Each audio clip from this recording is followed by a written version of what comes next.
கிறிஸ்து இயேசுக்குள்ளான உங்கள் அனைவருக்கும் சமாதானம் உண்டாவதாக.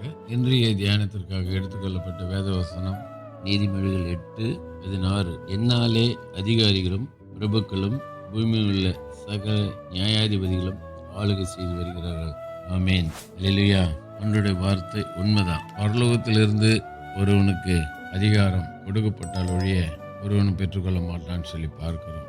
ஆகவே பரலோகத்தில் இருக்கிற தேவன் பூமியில் இருக்கிற பிரதம மந்திரியா இருக்கட்டும், முதல் மந்திரியா இருக்கட்டும், ஐஏஎஸ் அதிகாரிகளா இருக்கட்டும், அவங்களுக்கு கொடுக்கப்பட்ட அந்த பதவி பரலோகத்திலிருந்து தான் கொடுக்கப்பட்டு இருக்குது.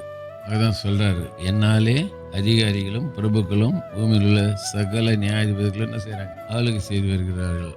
ஆகவே ஆளுகை செய்கிற நீங்கள் கர்த்தரால் கொடுக்கப்பட்ட அந்த பதவியை துஷ்பிரயோகம் பண்ணாதபடிக்கு பரிசுத்தமாய் காத்துக்கொள்ள வேண்டும். அதுதான் நீதிமொழிகள் இன்னொரு இடத்துல சொல்றாரு, என்னாலே உன் நாட்கள் பெருகும், உன் ஆயுசின் வருஷங்கள் விருத்தியாகின்றன. ஆண்டவரால் தான் எல்லாமே. என்னாலே இல்லாம உங்களால் ஒன்றும் செய்யக்கூடாதுன்னு சொல்றாரு. எல்லாமே அவரால் தான். உலகம் இயங்குகிறது எல்லாமே அவரால் தான். ஒரு அணுவும் அவர் இல்லாம அசையாது. ஆகவே அப்படிப்பட்ட தெய்வத்தை நாம் ஆராதிக்கிறோம். அவரால் தான் ரட்சிப்பு, அவரால் தான் மீட்பு, அவரால் தான் மோட்சம், அவரால் தான் நித்திய ஜீவன், அவரால் தான் எல்லாமே ஆளினால். ஆகவே இப்படிப்பட்ட தெய்வத்தை நாம் ஆராதிக்கிறோம். தொடர்ந்து அவரை பின்பற்றி அவருடைய அடிச்சூட்டில் நடப்போம், செபிப்போம். இயேசுக்கு நல்ல தகப்பனே, நல்ல கொடுத்த நல்ல வார்த்தைக்கு நன்றி.